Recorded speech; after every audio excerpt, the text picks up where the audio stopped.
Yo, Auto Ace fam! Kung namimili ka ng scooter ngayong 2026 at ang pinagpipilian mo ay ang Honda ADV 160 Road Sync at ang Yamaha Aerox 155, malinaw na magkaiba ang hinahanap mo. Isa ay tech-loaded at comfort-focused, isa ay power-oriented at sporty. So ang tanong, tech features ba ang mas mahalaga o power at performance? Let's go!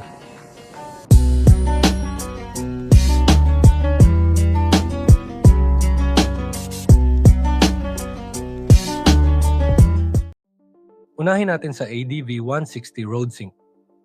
Ang ADV 160 Road Sync ay built para sa daily riding sa totoong kalsada ng Pilipinas. May 5-inch TFT display, may Honda Road Sync, may navigation, calls, music, at notifications direkta sa dashboard. Mas malinis ang cockpit, mas konti ang hawak sa phone, at mas safe sa long rides at city traffic. Dagdag pa dyan ang traction control, front ABS, USB charging, at ang 157cc ESP Plus engine na smooth, tahimik, at matipid. Hindi ito pangkarera, pero sobrang relaxed at stress-free e-ride araw-araw. Ngayon, punta tayo sa Yamaha Aerox 155.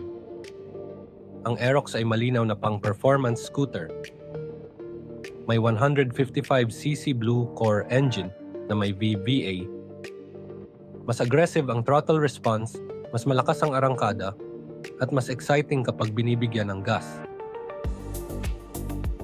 Mas sporty ang riding position, mas firm ang suspension, at mas ramdam mo ang kalsada. May ABS at traction control din sa higher variants, pero ang focus ng Aerox ay fun at speed, hindi comfort. Kung gusto mo ng scooter na may sport bike feel, dito ka talaga mai-enjoy. Ngayon, pag-usapan natin ang real-world use sa Pilipinas. Kung araw-araw kang nasa traffic, dumadaan sa lubak, humps, at minsan may baha, mas madali ang buhay sa ADV 160. Mas mataas ang ground clearance, mas upright ang riding position, at mas konti ang pagod kahit matagal ang biyahe. Pero kung maayos ang kalsada sa ruta mo, mahilig ka sa quick acceleration, at gusto mo ng scooter na masarap i-ride kahit pauwi lang galing trabaho, Aerox ang mas exciting. So ito ang honest verdict.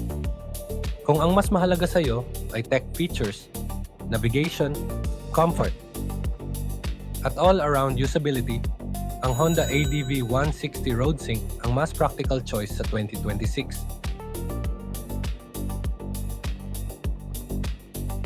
Pero kung ang habol mo ay power, sporty riding, at fun factor, at hindi issue ang mas firm na ride, ang Yamaha Aerox 155 ang mas swak sa'yo.